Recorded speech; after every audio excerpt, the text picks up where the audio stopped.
பட்டினத்தார் நீங்கள் சொன்ன மாதிரி மிகப்பெரிய செல்வந்தர். அவர் அந்த வாழ்ந்துக்கிட்டு இருந்த அந்த சோழ ராஜ்யத்தில் சோழ மன்னனுக்கே கஜானா காலியானா அவருடைய கஜானாலிருந்து, பட்டினத்தாருடைய கஜானாலிருந்து பொருள் கொடுத்து உதவக்கூடிய நிலைமையில் இருந்தார். அப்போனா ராஜாவை விட ஒரு பெரிய ஒரு செல்வச் செழிப்போடு தான் வாழ்ந்தார்.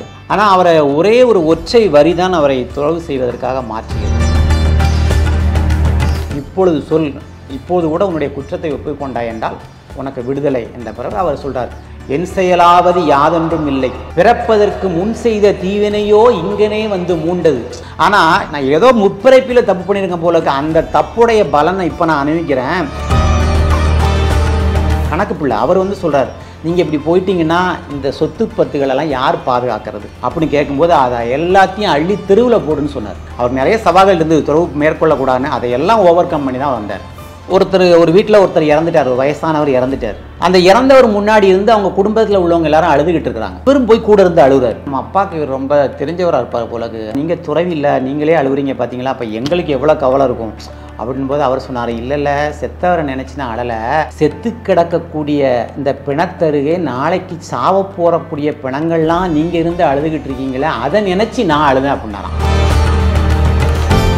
சொல்றாரு, நான் பிளக்க பொய் உரைத்து இந்த சமுதாயத்தில் நடந்துகிட்டு இருக்கிறது அப்பவே சொல்லிக்கிறாரு. பொய் சொல்லி நான் சம்பாத்தியம் பண்றேமா. எப்படி சம்பாத்தியம் பண்றமா? நாக்கே அருந்து விழுற மாதிரி பொய் சொல்றமா. அதாவது நிலையாமைன்னு சொன்னோம் பார்த்தீங்களா, அவர் பாடல சொல்லாரு, மனைவி மக்கள் கூட நம்ம கூட காசு இருக்கிறவை தான் ஒட்டுவாங்க அப்படிங்கிறார். அது ரொம்ப புரிஞ்சுது சார் இந்த நேர காலத்தில்.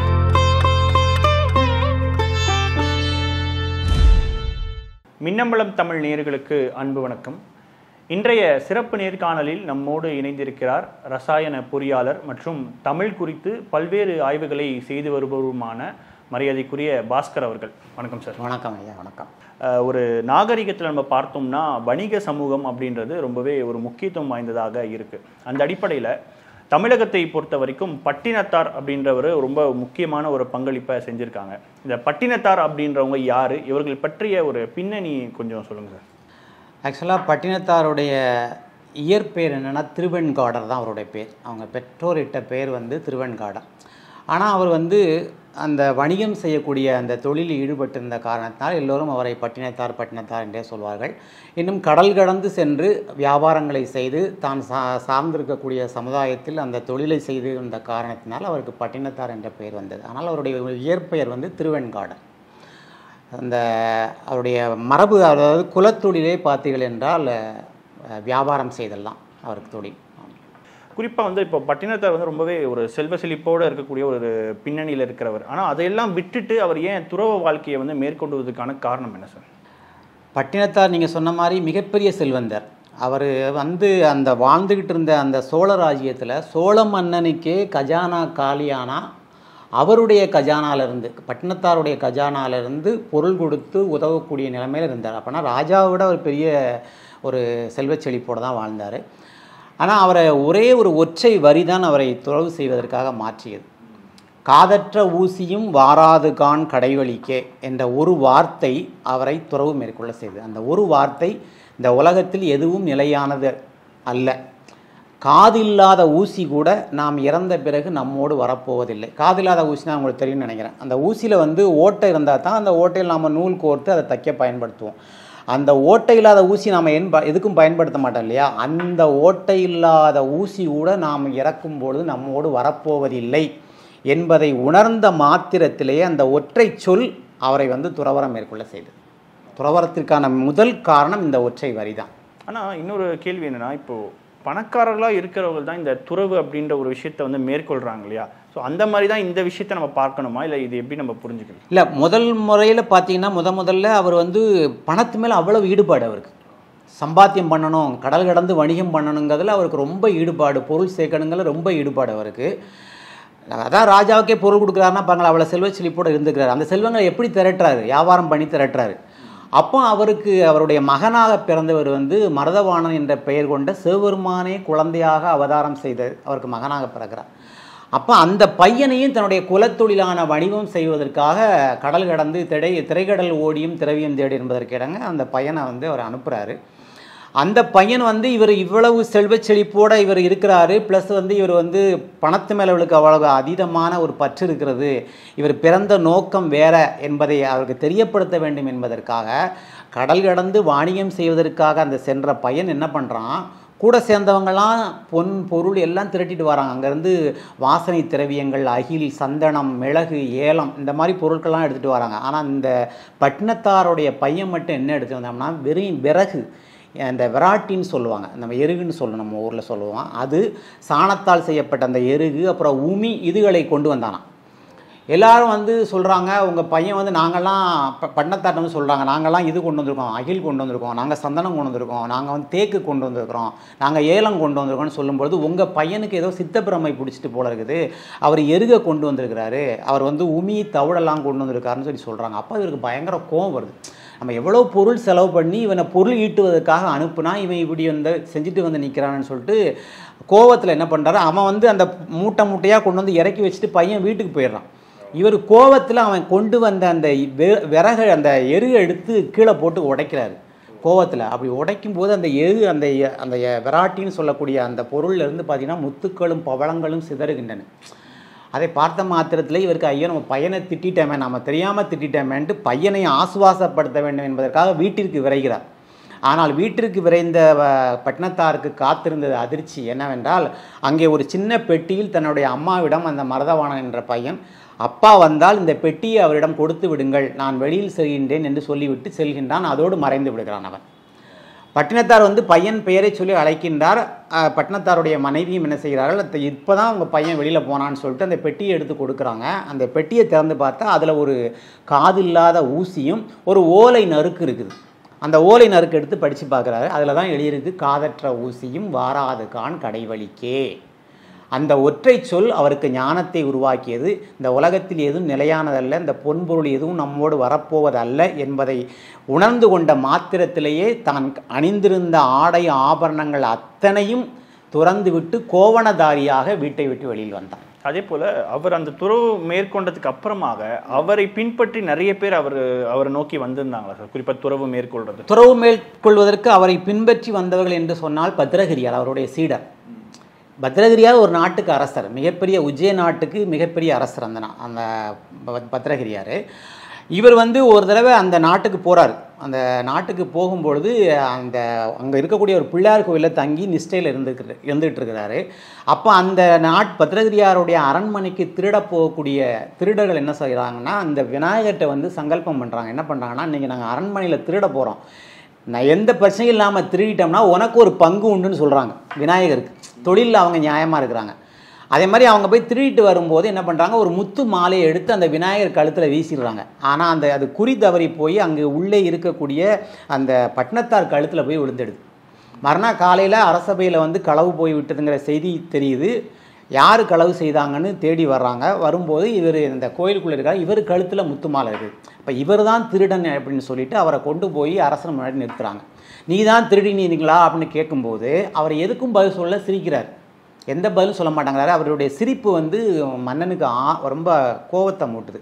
இவரை கழுவேற்றுங்கன்னு சொல்லிடுறார். கழுவேற்றம் என்பது ஒரு மிகப்பெரிய கொடுமையான தண்டனை.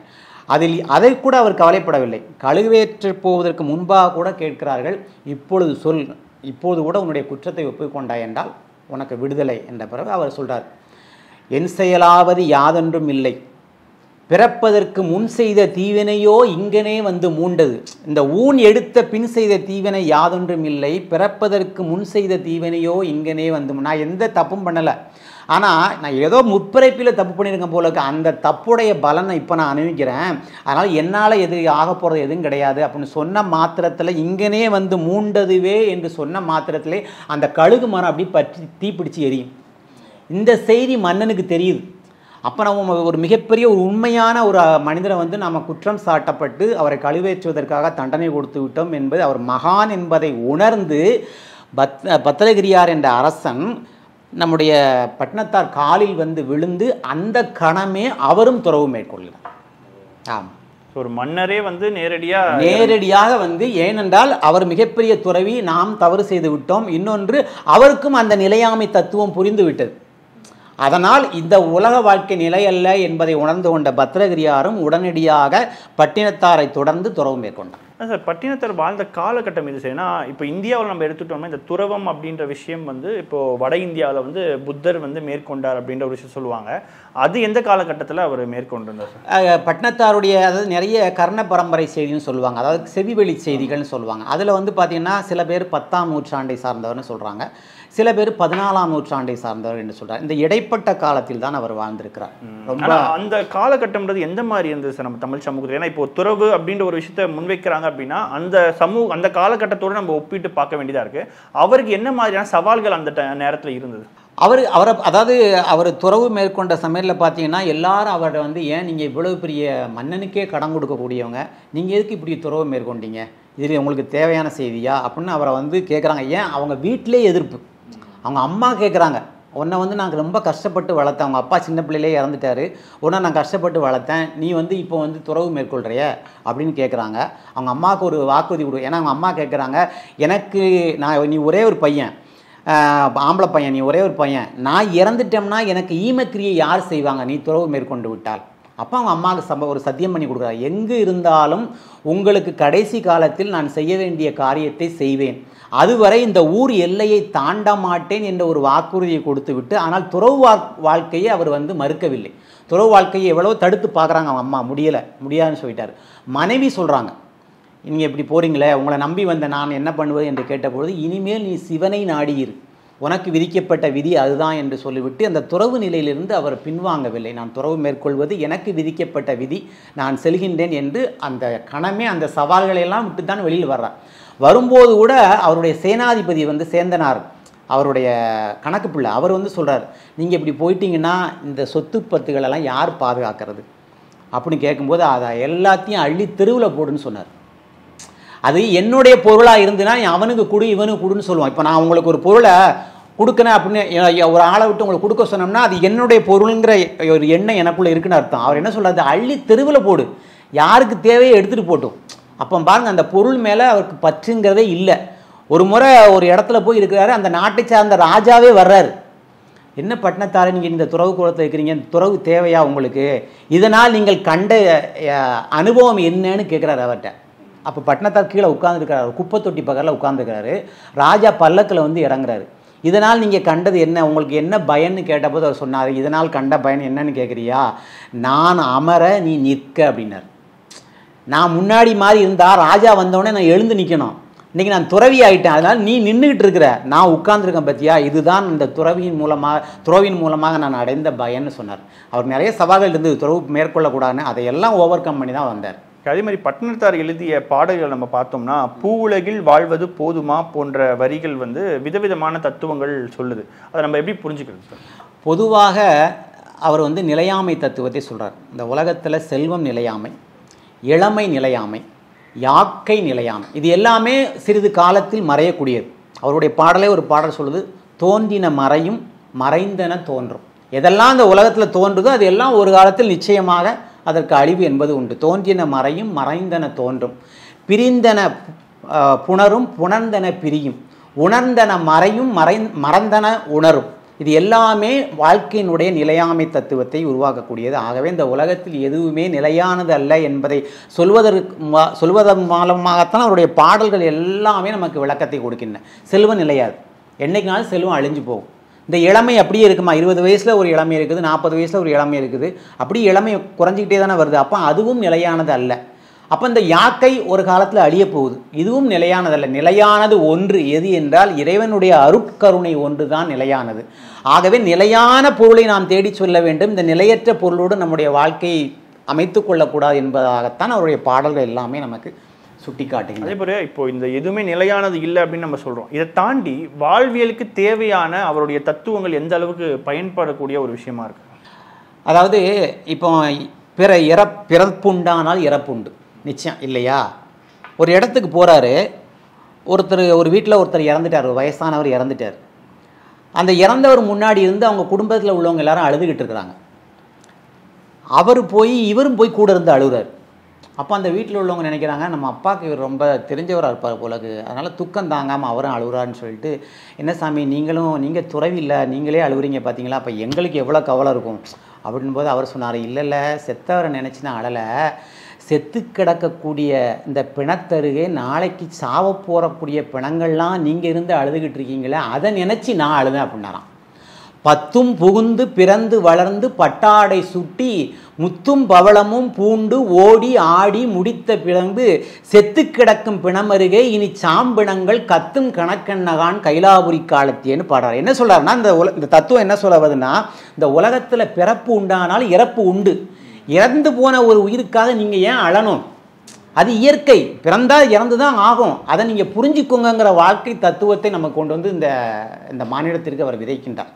ஆனால் சார் இப்போது பட்டினத்தார் அவர்கள் இந்த பாடல்கள்லாம் எழுதியிருந்தார் இல்லையா, அந்த காலகட்டம் அப்படின்றது எந்த மாதிரியான காலகட்டமாக இருந்தது? குறிப்பாக திருவள்ளுவர் இருந்த காலகட்டத்தில் வந்து அவர் நிறைய சாதிக்கு எதிரான சில குறள்களை எழுதியிருக்கார். அப்போது இப்போ பட்டினத்தார் அவர்கள் இப்படி ஒரு விஷயத்தை எழுதுறாருன்னா அப்போ அந்த சூழல் எந்த மாதிரியாக இருந்திருக்கும் அந்த காலகட்டம்? இப்போ பட்டினத்தாருடைய பாடல்கள்லாம் பார்த்திங்கன்னா நிறைய பெண்களை சாடியிருப்பார். பெண்களை என்றால் குடும்பத்தில் உள்ள பெண்களே இல்லை, விலை மாதரை சாடியிருப்பார். அப்போ அவர் வாழ்ந்த காலத்தில் விலை மாதர்களுடைய தொல்லைகள் இருந்ததாக நாம் உணர முடிகின்றது. ஏனென்றால் ஒரு பாடல்லே அவர் சொல்லுகின்றார், கைப்பிடி நாயகன் தூங்கையிலே அவன் கையெடுத்து அப்புறந்தன்னில் அசையாமல் முன்வைத்து அயல் வளவில் சென்று ஒப்புடனே துயில் நீத்து பின் வந்து உறங்குபவளை எப்படி நம்புவேன் இறைவா கச்சி ஏகம்பனேன்னு பாடுறார். என்ன சொல்கிறாரு, ஒரு கணவன் மனைவியும் தூங்கிட்டு இருக்காங்களாம், கணவன் மனைவி மேல் கை போட்டு தூங்கி கொண்டிருக்கிறார். அந்த மனைவியானவள் அந்த கணவனுடைய கையை எடுத்து விட்டு கொல்லைப்புறமாக சென்று இன்னொரு ஆடவனோடு இன்பம் துய்த்து விட்டு மீண்டும் வந்து தன் கணவனோடு படுத்து தூங்கக்கூடிய மனைவியை நான் எப்படி நம்புவேன் என்று விலை மாதரை பற்றி சொல்கின்றார். அப்போ என்னவென்றால் விலை மாதருடைய அந்த தாக்கம் வந்து அதிகமாக இருந்திருக்கு. அது இன்னொரு பாடல்களோட சொல்றாரு, காதென்று கண்ணென்று மூக்கென்று என் காட்டி என் கண்ணெதிரே வந்து நிற்கும் மாயை தென்னை மரளிவிட்ட தூது என்று எண்ணாமல் சுகம் என்று நாடும் துர்ப்புத்தியை ஏதென்று சொல்லுவேன் இறைவா கச்சி ஏகம்பனேன்னு பாடுறார். ஒரு பெண் வந்து என்னுடைய கண்ணை பாரு, என்னுடைய முகத்தை பாரு, என்னுடைய உடம்பு அழகை பாரு என்று சொல்லி வந்து நிற்குது. ஆனால் அது பெண் இல்லை, மரளி விட்ட தூது, யமனுடைய தூது, அது யமனுடைய தூதாக வந்திருக்கிறது. அது தெரியாமல் அந்த பெண்ணால் நான் சுகமடைய போகின்றனே என்று இந்த மனம் சந்தோஷப்படுகின்றது, இந்த துர்ப்புத்தியை நான் என்னவென்று சொல்வேன்கிறார். அப்போ அந்த அவர் வாழ்ந்த காலகட்டத்தில் விலை மாதர்கள் அதிகமாக இருந்ததாக நாம் உணர முடிகின்றது. அவருடைய அந்த விலைமாதருடைய தாக்கம் அங்கே இருந்திருக்கு நிறையா. அதே மாதிரி சார் இப்போது துறவு அப்படின்ற ஒரு விஷயம் எதுவுமே நிலையானது இல்லை அப்படின்னு சொல்லிங்க. அப்போ வேறு என்ன மாதிரியான அவருடைய சிந்தனைகள் வந்து இந்த சமூகத்தில் ஒரு தாக்கத்தை ஏற்படுத்தி இருக்கிறது? துறவுங்கிறது அதான் அவர் சொல்கிறார்ல, நிலையாமை, இது எல்லாமே நிலையாமை. அப்போ நிலையானது ஒன்று இருக்கணும்ல, நிலையாமைன்னு நிலையில்லாதது என்று ஒன்று இருந்தால் நிலையானது என்று ஒன்று இருக்க வேண்டும். அந்த நிலையானது என்று இறையருள், இறைவனை வணங்குவது, அவனுடைய திருவடி நிழலில் நம்மை நாம் சமர்ப்பித்து கொள்வது, அது ஒன்றை தவிர இந்த உலகத்தில் மனிதர்கள் உய்வடைவதற்கு வேறு வழியே இல்லை. ஆகவே இந்த நிலையானவற்றையெல்லாம் விட்டு நிலையாக இருக்கக்கூடிய ஒன்றை இந்த மானிடம் பற்றி கொள்ள வேண்டும். ஒரு பாடலில் சொல்றார், முடிசார்ந்த மன்னரும் மற்ற உள்ளோரும் முடிவில் ஓர் பிடிசாம்பலாய் வெந்து மண்ணாவது கண்டும் பின்னும் இந்த படிசார்ந்த வாழ்வை நம்பி அல்லால் பொன்னின் அடிசார்ந்து உய்ய வேண்டும் என்று எண்ணுவார் இல்லையேங்கிறார். ஒரு மிகப்பெரிய சக்கரவர்த்தியாக இருக்கிறான், ஒரு நாட்டுக்கு மிகப்பெரிய நாட்டை ஆளக்கூடிய ஒரு தலைவனாக இருக்கிறான், அவன் கூட செத்து கடைசியில் ஒருபடி சாம்பலாக தான் போகிறான்.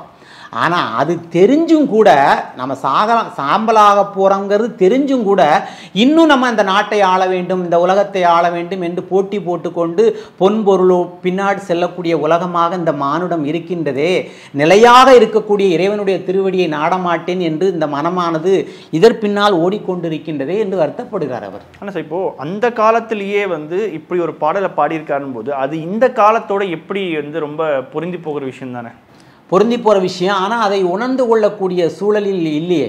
இப்போ நிச்சயமாக பொன்பொருள் தேவை, இந்த லௌகீக வாழ்க்கைக்கு பொன்பொருள் தேவை.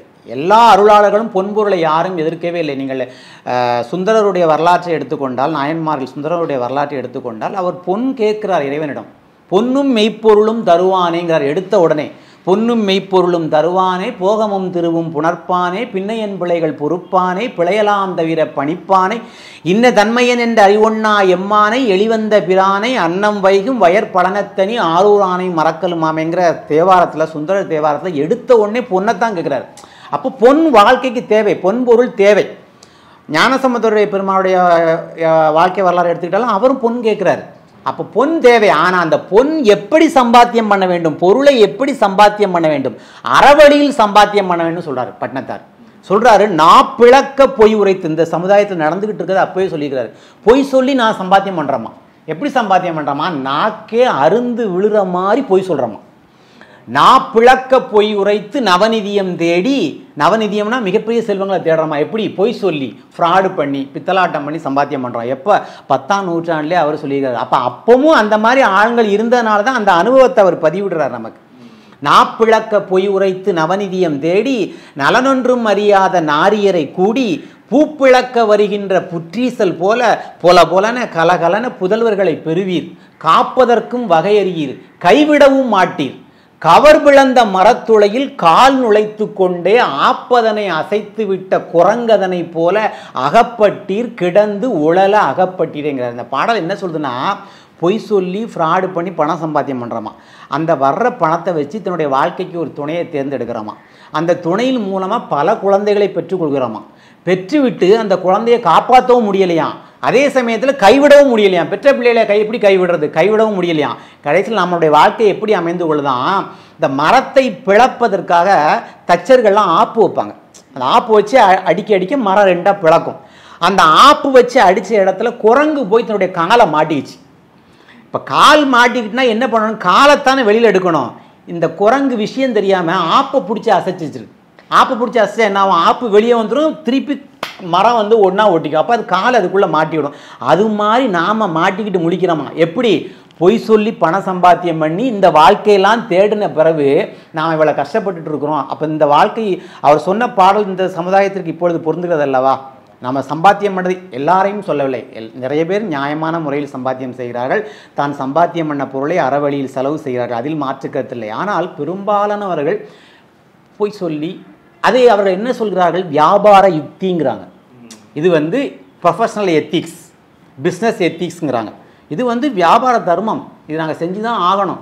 கலப்படம் செய்கிறத நான் செஞ்சு தான் ஆகணுங்கிறான். பாலில் தண்ணி கலக்கிறது அது வந்து அவனுடைய ப்ரொஃபஷனல் எத்திக்ஸுங்கிறான். என்ன பண்ணுறது, அதான் அவர் சொல்லியிருக்கிறார். இப்படி சம்பாத்தியம் பண்ணுறங்கிறத அப்போவே சொல்லியிருக்கிறார். அப்போ இந்த சமுதாயத்தோட ஒட்டி போகுதுலாம் இப்போவே அவருடைய பாடல்கள்லாம். இதில் குறிப்பாக பட்டினத்தாருடைய வாழ்க்கையில் நடந்த சில அதிசயமான சம்பவங்கள் ஏதாவது இருக்கா சார், பகிர முடியும்? நிறையா. அவர் வந்து உடம்பு உபாதையானவங்களெல்லாம் அவர் வந்து நோயை குணப்படுத்தியிருக்கிறாரு.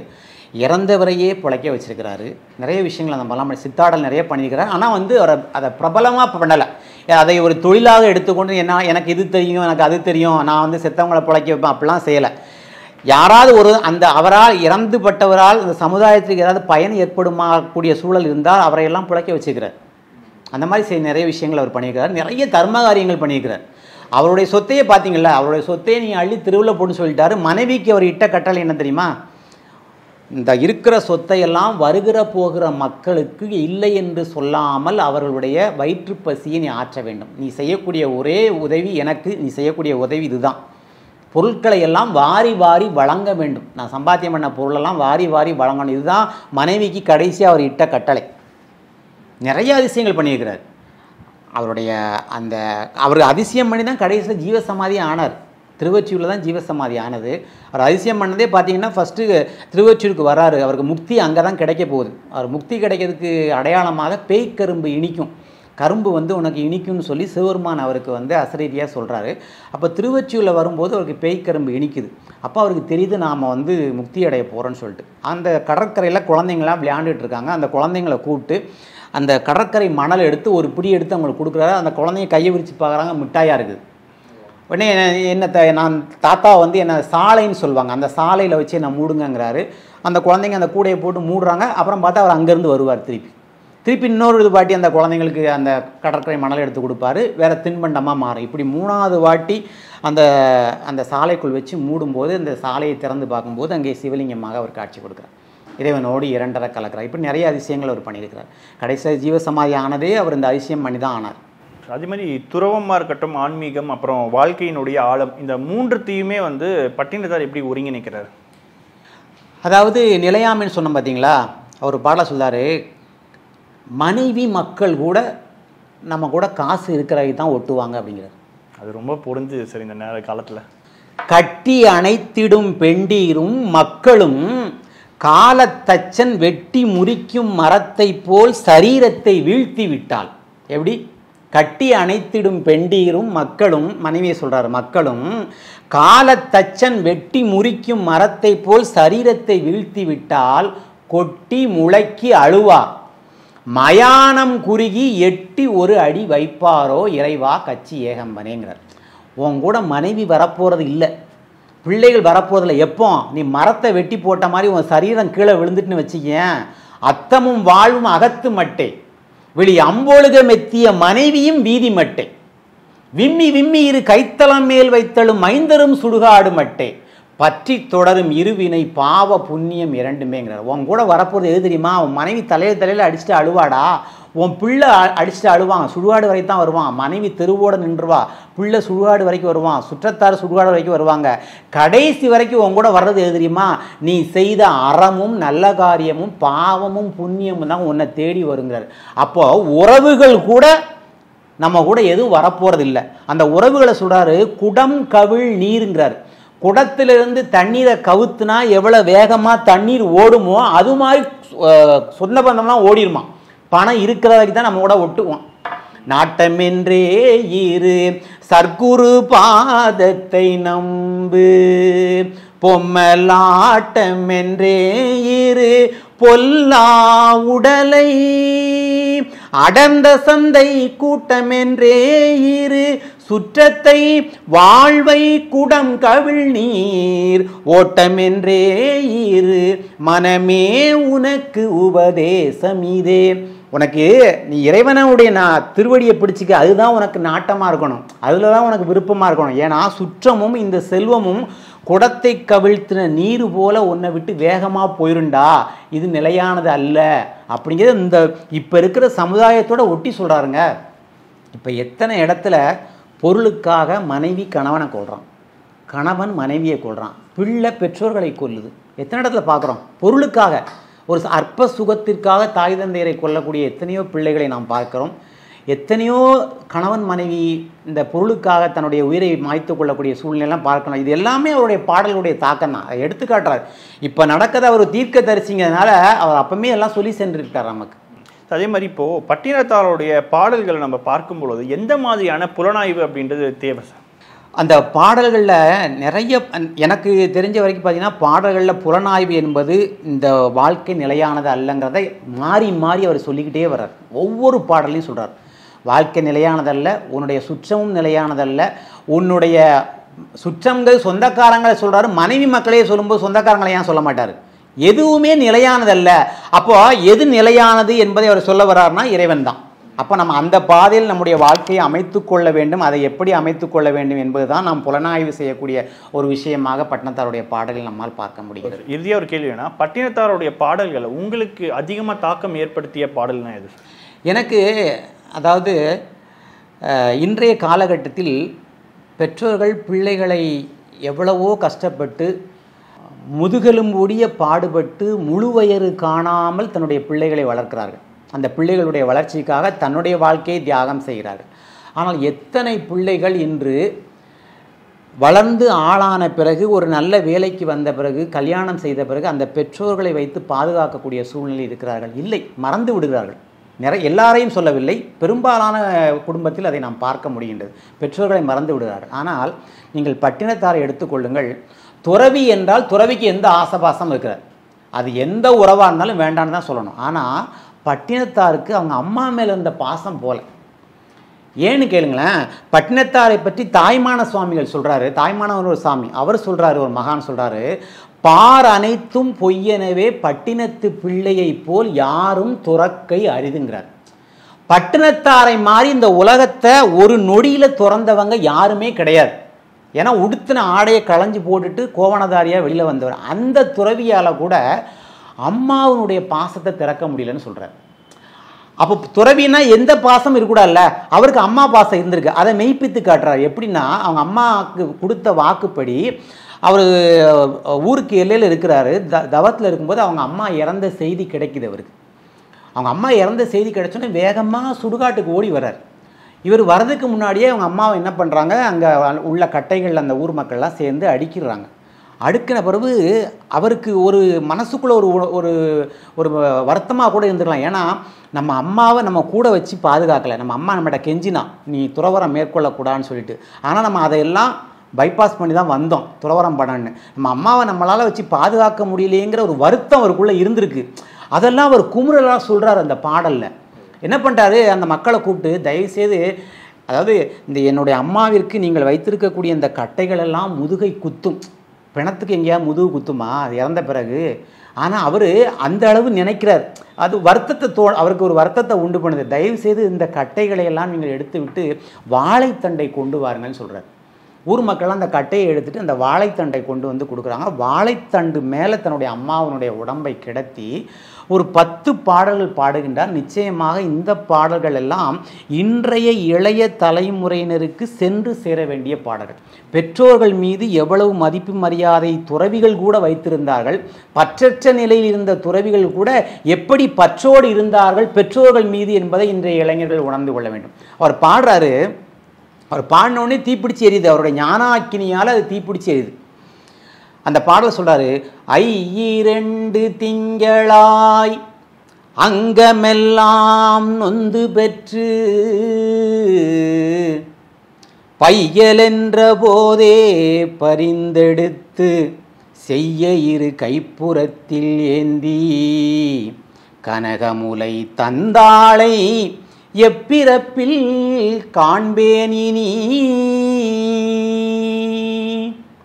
முந்தி தவம் கிடந்து 300 நாள் சுமந்து அந்தி பகலா சிவனையே ஆதரித்து தொந்தி சரிய பெற்ற தாய் தமக்கோ எரிய தழல் மூட்டுவேன் வட்டிலிலும் தொட்டிலிலும் மார்மேலும் தோள் மேலும் கட்டிலிலும் எனை வைத்து காதலித்து முட்டச் சிறையிலிட்டு காப்பாற்றும் தாய்தனக்கோ விரையிலிட்டு தீ மூட்டுவேன் நொந்து சுமந்து பெற்று நோகாமலே ஏந்தி முலை தந்து வளர்த்தெடுத்ததாளாமே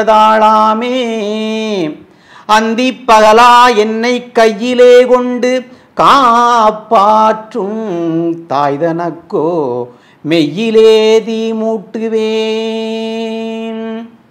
அரிசியோ நானிடுவேன் ஆத்தாள் தனக்கு வரிசையிட்டு பார்த்து மகிழாமல் ருசியுள்ள தேனே அமிர்தமே செல்வத் திரவிய பூமானே என்று அழைத்த வாய்க்கு அள்ளியிடுவது அரிசியோ ஆத்தாள் தலைமேல் கொள்ளிதனை வைப்பேனோ கூசாமல் மெல்ல முகமேல் முகம் வைத்து முத்தாட்டி என் மகனே என்றழைத்த வாய்க்கு முன்னையிட்டதீ முப்புறத்திலே பின் எட்டதீ தென்னிலங்கையில் அன்னையிட்டதீ அடிவயிற்றிலே யானும் இட்டதீ மூழ்க மூழ்கவே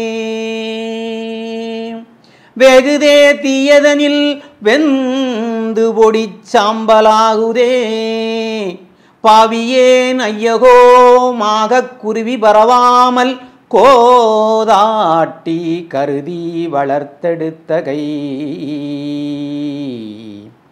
வெந்தாளோ சோணகிரி வித்ததா நின் பதத்தில் வந்தாளோ சந்ததமும் என்னை மறந்தாளோ உன்னையே வேண்டி உகந்து வரம் கிடந்து எந்தனையே இன்றெடுத்ததாய்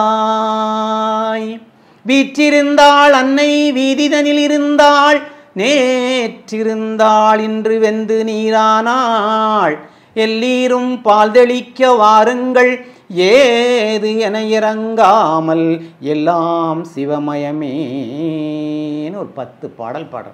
இந்த பாடல் பாடி முடிக்கும்போது அந்த அவருடைய ஞான அக்கினியால் அவங்க அம்மாவனுடைய உடம்பு அந்த வாழை மட்டை தீப்பிடித்து எரிகின்றது. அப்போ இந்த பாடல் நமக்கு உணர்த்தக்கூடிய செய்தி என்னென்னா, ஒரு பற்றற்ற துறவிக்கு தன்னுடைய தாயின் மீது இருக்கக்கூடிய பாசத்தை அவரால் உணர்ந்து கொள்ள அவரால் மறக்க முடியவில்லை. அதனால்தான் தாய் இறந்த பிறகும் கூட இந்த இது துறவிகளால் விளக்கப்பட்ட செய்தி. இறந்த பிறகு இந்த ஈமைக்கிரியைகள் செய்வதற்கெல்லாம் அவர்களுக்கு அனுமதி கிடையாது.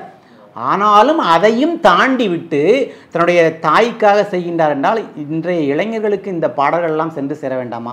இது இன்றைய இளைஞர்கள் நிச்சயமாக பட்டினத்தார் என்றால் ஏதோ துறவி, அவர் ஏதோ கோவணதாரியாக தெரிந்தவர் என்று நாம் நினைத்து கொண்டிருக்கிறோம். இன்றைய இளைஞர்களுக்கு அவர் சொல்லக்கூடிய மிகப்பெரிய பாடம் இது. நிச்சயமா சார். 1000 ஆண்டுகளுக்கு முன்னாடியே பட்டினத்தார் இவ்வளோ பெரிய ஒரு தத்துவத்தை நம்ம தமிழ் சமூகத்துக்கு விட்டுட்டு போனது உண்மையாக ஒரு பொக்கிஷம் அப்படின்னு சொல்லலாம். நிச்சயமாக பட்டினத்தார் குறித்து பல்வேறு கேள்விகளுக்கு மிக ஆழமாகவும் பொறுமையாகவும் மிக விரிவாகவும் பதில் தந்தமைக்கு நன்றி. நன்றி.